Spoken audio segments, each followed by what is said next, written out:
Avez-vous déjà vu un enfant élevé par un requin? Un garçon vivant avec des requins pendant une longue période. Des branchies poussent sur son ventre. Des nageoires ont poussé sur son dos. Et ses dents sont devenues incroyablement pointues. Il y a quelques mois à peine, j'ai été toujours en mer avec son père pour faire des recherches. Chaque jour, il prenait un penny de sushi. Il a nourri les requins à l'heure. Petit à petit, les requins se sont attachés à lui. Soudain, un jour, une énorme tempête de vent a balayé le laboratoire. Donc lui et son père ont été séparés. Après une période de temps inconnue, un groupe de requins l'a entouré. Heureusement, il y avait une vieille connaissance parmi eux. It's Shark Boy. Don't take a bite out of him, boys. He's a friend. Pour lui rendre la faveur de le nourrir. Alors il l'a porté jusqu'à la grotte des requins. À partir de ce moment-là, depuis, j'ai vis avec des requins, pour qu'il puisse survivre dans l'océan. Chaque jour, le requin l'emmène apprendre toutes ses compétences. You must keep moving to survive. Always go forward, never back. Après un certain temps, Jago a subi une mutation. Il a développé des branchies sur son ventre. Des nageoires ont poussé sur son dos. Même ses dents sont devenues incroyablement pointues. Un jour, quelques années plus tard, Wei pêchait sur la plage. Mais il a accidentellement attrapé Jay. En regardant la créature en face de lui, Wei était déconcerté. Quelle était cette chose? Alors il l'a secrètement emmené chez lui, pour empêcher Jay de se noyer. Il l'a même mis dans un aquarium. Les deux hommes sont rapidement devenus amis. J'y racontais souvent à Wei des histoires sur la mer. Wei était fasciné par eux. Il les a même écrites dans son journal intime. Soudain, un jour, une fille est entrée dans la maison. Elle avait des cheveux roux flottants, et la lave qui s'écoule de son corps. Son nom était Po. Il venait de la lointaine planète baveuse. Cette fois, il est venu pour emmener Jay, parce que leur planète est confrontée à une grande crise. Maintenant, ils ont besoin de l'aide de J. Il s'est avéré que J et Baoer venaient tous les deux de la même planète. Au moment où ils partaient, Baoer a même invité Wei à venir avec eux. Mais Wei doit aller à l'école demain. L'idée d'aller à l'école, Wei a été réveillé par des cauchemars. Quand il pensait qu'il ne faisait que rêver, il a inopinément trouvé les empreintes de J sur le sol. Il a suivi les traces de pas jusqu'au sol, et a vu les restes de nourriture des deux hommes.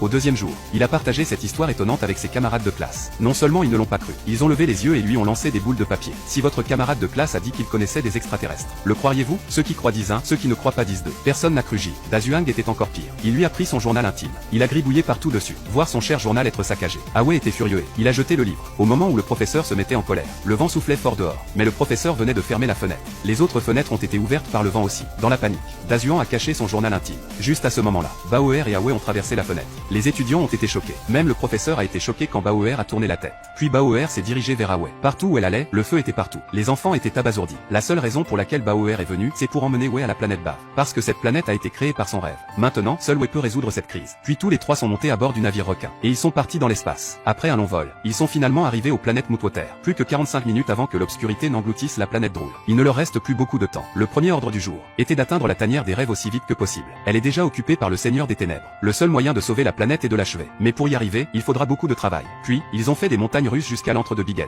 Cet homme avec des jambes de la tête aux pieds était à l'origine le gardien de la planète. Mais il a décidé que sa tête était trop grosse. Et puis il est devenu noir. Ses armes sont ses fiches. Quand l'ennemi a attaqué, Po est parti sans dire un mot, et s'est penché sur la grosse tête. Mais ce type a la peau trop épaisse. La lave chaude ne peut même pas le blesser. De l'autre côté, J n'est pas en reste non plus. Il se bat avec un tas de bouchons. Mais il y en avait trop. Il a été rapidement vaincu. Finalement, les trois ont été récupérés par Big Ed et jetés directement au cimetière des rêves. Ici, Wei a vu le robot qu'il n'a pas fini d'assembler quand il était enfant. Avec l'aide du robot, ils ont traversé la forêt de cerveau et sont montés dans le train de la pensée. Mais une fois à bord, ils ont réalisé qu'ils ne savaient pas comment conduire. Après quelques manœuvres hasardeuses, le train devient incontrôlable. Dans un moment de crise, ils ont sauté du train. Ils sont tombés directement sur un biscuit. Polly a bien regardé et découvert que c'était le royaume des biscuits au lait. Ils ont ensuite dérivé sur une rivière de lait et juste à ce moment-là, deux géants sont soudainement apparus et ils ont pagayé aussi fort qu'ils le pouvaient. Les géants les poursuivaient. Ils étaient sur le point d'être mangés, alors j'espère qu'ils ont couru vite. Sinon, ils seraient morts. Voir les géants en face d'eux. C'est alors qu'Wei a réalisé. Ils étaient ses parents en réalité. Juste à ce moment-là, Big Ed a mené le chien de garde et les a poursuivis. Dans un moment de danger, Wei a encore rêvé et s'est transformé en moto-requin. Juste quand ils ont essayé de s'enfuir, pour découvrir qu'il s'agit en fait d'une machine à faire des confitures. Donc c'est une bataille frontale. Wei rugit de colère. Il essaie de s'enhardir. Mais le moment suivant. À ce moment-là, Baoer était déjà empêtré dans le chien de garde. Heureusement, Baoer avait une astuce secrète et s'est transformé en lave. C'est comme ça qu'elle a réussi à s'échapper. À ce moment-là, Wei a fermé les yeux. Il a fait apparaître un autre bateau banal. Les trois ont immédiatement couru dans le bateau. Ils ont réussi à s'échapper. Ils ont ensuite pris le bateau pour le royaume de glace. Ils allaient au château de glace pour récupérer le cœur de cristal. Puis ils ont gelé le temps pour résoudre la crise. Au moment où ils marchent sur le pont de glace. Quand ils ont marché sur le pont, celui-ci s'est effondré à cause de la température élevée du trésor. A provoqué l'effondrement du pont. Plusieurs personnes se sont précipitées. C'est ainsi qu'ils ont échappé à la mort. Mais le danger est revenu. La grosse tête est sortie réussi et a bloqué le passage. Cette fois, malheureusement, ils ont été pris dans la tanière du rêve, et ils ont rencontré le Seigneur des Ténèbres. Mais ce à quoi Wei ne s'attendait pas c'était en fait son camarade de classe Dazuang. Il s'est avéré que la raison pour laquelle cet endroit est devenu comme ça, c'est parce qu'il avait modifié le journal de Wei, et a provoqué le désordre de la planète baveuse. Après avoir mis plusieurs personnes dans la cage, Dazuang s'est endormi. À ce moment, le flot de puissance de J a soudainement explosé. Une morsure a brisé la cage. En un instant, un trou béant a été creusé. Ils en ont profité pour s'échapper. Wei a ensuite repris secrètement le journal. Grâce au journal, il a découvert que le père de J n'était pas mort. Il a découvert que le père de J n'était pas mort, mais dans le sous-marin, à sa recherche. J'ai été ravi de la nouvelle. Juste à ce moment-là, Baoer voulait mettre la main sur le journal, pour découvrir qui il était. Elle a accidentellement brûlé le journal intime en morceaux. Oh non, personne ne peut le lire. Maintenant, ils doivent continuer. Puis ils ont descendu le toboggan. Enfin, ils sont arrivés au château de glace.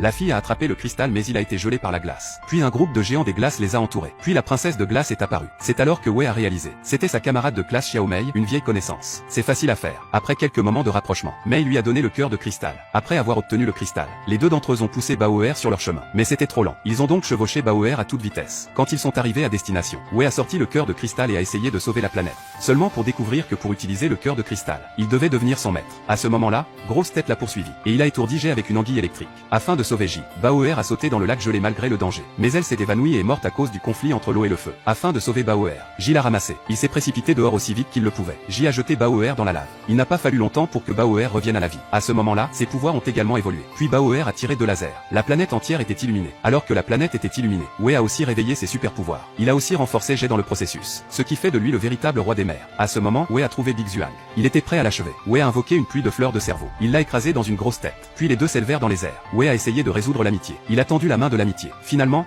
Dazuang est revenu à la raison. Il est devenu bon ami avec eux. D'autre part, J, qui est devenu le roi de la mer, a convoqué ses propres serviteurs. Il s'est occupé de Big Ed avec peu d'efforts. Il pensait avoir gagné, mais Big Ed est revenu à la vie. Il a menacé de se rendre sur Terre. Il allait détruire Wei dans son sommeil. Il s'est avéré que c'était le rêve de Wei. C'est alors que Baoer a dit à Wei que, si vous croyez au rêve, vous aurez le pouvoir de changer la réalité. Wei a ensuite cligné des yeux. Il s'est instantanément réveillé de son rêve.